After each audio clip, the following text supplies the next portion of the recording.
Welcome to day 171 on Daily Dose of Hope. We have been on the subject understanding prayer. Quite a few things have been said about prayer.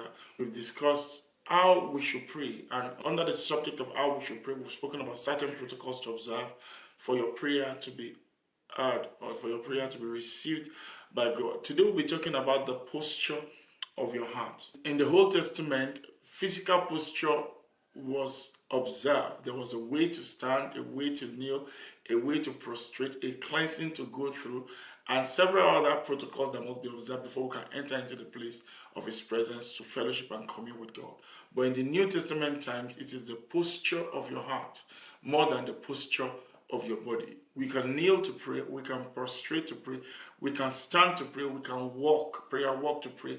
We can pray at every time and in every place because Jesus said we should pray without ceasing. However, irrespective of posture, place, or interval, we must understand that the thing that is paramount in this dispensation is the posture of our heart.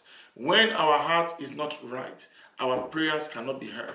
The Bible says concerning prayer, the Bible says that our heart must be right. The Bible says that when the posture of your heart is wrong, your prayers cannot be received. As it is written, when people have offended you, don't come to the place of prayer. Leave your gift at the altar. Go and first settle with your neighbor. Because until you forgive those that are indebted to you, God is not committed to forgiving you.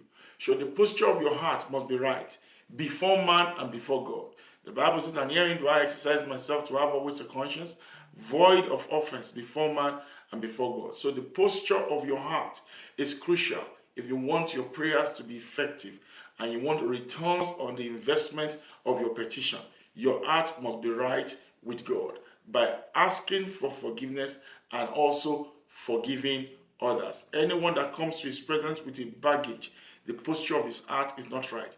Everyone that is living with a known and unrepented sin, the posture of his heart is not right. Anyone that comes to the altar with unforgiveness and bitterness, the posture of your heart is not right. God sees the heart and He tries it. Until our heart posture is right, we are not qualified to come into the place of answered prayers. We will not lose our reward in Jesus' name.